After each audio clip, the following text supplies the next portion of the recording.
السلام عليكم ورحمة الله تعالى وبركاته. مرحبا بكم معايا في فيديو جديد. اليوم جيت نشارك معكم الرفيسة اولا مدهوسة اولا المهم كل واحد اشنو كيقول ليها. بالنسبه لهذا الرفيسه انا درتها سامبل، ما فيهاش زواق بزاف، يعني ماشي بريستيج.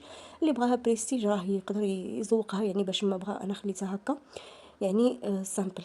درت لها غير البيض مسلوق كيف ما كتشوفوا، وحتى الحلبه راه ما درتش فيها الحلبه. بالنسبه هنا للعجينه خديت زلافه ونص ديال الفرص وزلافه الفينو شويه الملحه، وعجنت العجينه ديالتي بالماء عادي كيف ما كتشوفوا من الروبيني.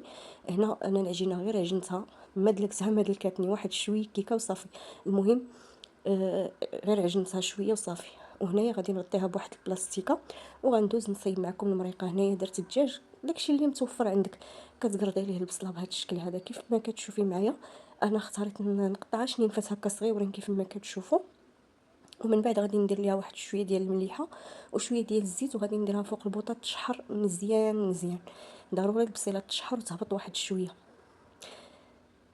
ومن بعد هنايا رجعت العجينه ديالتي كيف ما كتشوفوا راه هاد الكتره صابره خليتها واحد شويه ودزت قطعتها كويرات. هنا غادي نرجع للكوكوت ديالي اللي البصله تشحرات، درت فيها العدس الثومه ودرت فيها البزار السكنجبير شويه ديال الخرقوم بلدي، ودرت فيها 2 معالق ديال العشوب اولا راس الحانوت، ودرت ربيطه ديال الربيع ومرقتها بالماء. وهنايا غادي نسد عليها ونخليها طيب. وهنا غادي ندوز للمسمن ديالي. من بعد ما طارح كنصايب المسمن بهذا الشكل هذا، كنطلقوه عادي بحال اللي كنصايبوا المسمن ديالنا العادي، كنطويوه على هذا الشكل هذا، يعني راه باين واضح كلشي في الفيديو. هنا غادي ندوز نطيب ديك المسمنه بهذا الشكل هذا، ومن بعد غادي ندوز للكويويره الثانيه وغادي نطلقها. هنا على ما طيب ليا المسمنه الاولى لانه غادي ندير وحده في وسط وحده كيف ما غتشوفوا معايا. هنا درت انا كل 4 الكويرات درتهم في المسمنه صافي. كنبدا نطيب بهذا الشكل هذا وكنطلق العجينه ديالتي. ملي كطيب المسمنه كنديرها في وسط العجينه كيف ما كتشوفوا. هنا شوفوا معايا المسمن كيفاش كيتنفخ وكيجي رائع وكيجي محلول كيف ما غتشوفوا معايا.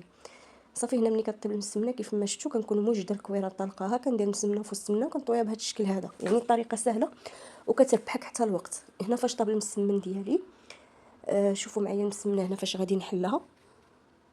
الصراحه راه كيجي محلول، كيجي مورق وكيجي زوين. شوفوا هنايا المسمن كيفاش جا من بعد ما قطعته بهذا الشكل هذا. هنا كيبقى لكم الاختيار، بغيتو تسقيوها هكا بغيتو تفوروها. انا فورت هذا المسمن هذا عاد سقيته. هذه المريقه من بعد ما طابت زدت لها واحد شويه ديال العشوب وخليتها تغلي.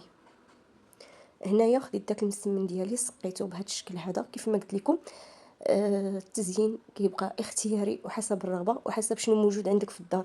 يعني انا هنايا بعيد عليا كلشي، داكشي اللي كان متوفر عندي في الدار هو اللي درته. والصراحه جات قصريه رائعه وجات لذيذه بزاف. ونتمنى منكم الى عجبكم لا فيديو ديالي ديال اليوم ما تبخلوش عليا بواحد اللايك والبارطاج. وهنايا غادي نقول لكم السلام عليكم مع فيديو قادم ان شاء الله، وخليكم مع الفيديو الاخير.